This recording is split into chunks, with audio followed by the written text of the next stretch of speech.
क्या एक phone call से रुक सकता है वो युद्ध जो 4 साल से पूरी दुनिया को हिला रहा है? और क्या अमेरिका जो हर वैश्विक युद्ध में कूदता है अब खुद को पीछे खींच रहा है? और क्या डोनाल्ड ट्रंप जिन्हें दुनिया अक्सर विवादों के लिए जानती है अब शांति दूत की भूमिका में आ गए हैं? जी हाँ, रूस यूक्रेन युद्ध को लेकर दुनिया की राजनीति एक बार फिर करवट ले रही है और इस बार बदलाव की शुरुआत अमेरिका से नहीं, ट्रंप की एक चुपचाप की गई चाल से हो रही है। डोनाल्ड ट्रंप ने दिए गए एक इंटरव्यू में साफ कर दिया है, अमेरिका अब यूक्रेन में सैनिक नहीं भेजेगा। उन्होंने कहा, आपके पास मेरी गारंटी है और मैं राष्ट्रपति हूं। ये बयान उन्होंने यूक्रेन के राष्ट्रपति वोलोदिमिर ज़ेलेंस्की और यूरोपीय नेताओं से मुलाकात के कुछ घंटों बाद दिया। ट्रंप ने दो टूक कहा कि अमेरिका केवल एयर सपोर्ट दे सकता है, लेकिन उनके सैनिक यूक्रेन की जमीन पर नहीं उतरेंगे। ये एक बड़ा संकेत है कि अमेरिका अब इस जंग में फ्रंट फुट पर नहीं रहेगा। लेकिन असली खेल यहाँ से शुरू होता है।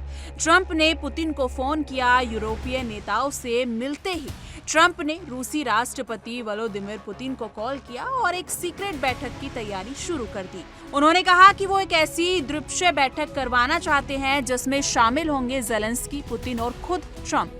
क्या ये सिर्फ एक कोशिश है या ट्रंप के दिमाग में कोई बड़ा प्लान है जो इस युद्ध को अचानक खत्म कर सकता है?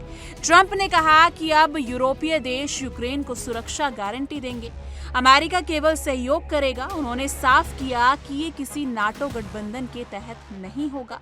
मतलब अब अमेरिका फौजी तौर पर खुद को पीछे कर रहा है, जबकि यूरोपीय देशों को फ्रंट लाइन पर लाया जा रहा है।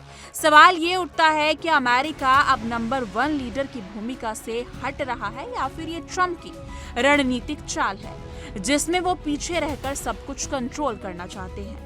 और अब एक और बड़ा मोड़, यूक्रेन के राष्ट्रपति ज़ेलेंस्की ने कहा है कि अगले 10 दिनों में शांति समझौता हो सकता है। उन्होंने ये भी बताया कि सुरक्षा गारंटी पर गंभीर बातचीत हो चुकी है और आने वाले हफ्तों में इसे कागज पर उतारा जाएगा। यानी जिस युद्ध ने लाखों जिंदगियां बर्बाद कर दी वो अब कागज के दस्तखत से रुक सकता है। लेकिन क्या वाकई ये इतना आसान है? लेकिन ट्रंप ने पुतिन को फोन छिपाकर क्यों किया? जब उनसे पूछा गया कि उन्होंने पुतिन को यूरोपीय नेताओं के सामने कॉल क्यों नहीं किया, तो उन्होंने जवाब दिया कि ये पुतिन के लिए अपमानजनक होता। उन्होंने कहा, असल में पुतिन यूरोप के नेताओं से बात नहीं करते, यही तो समस्या का हिस्सा है।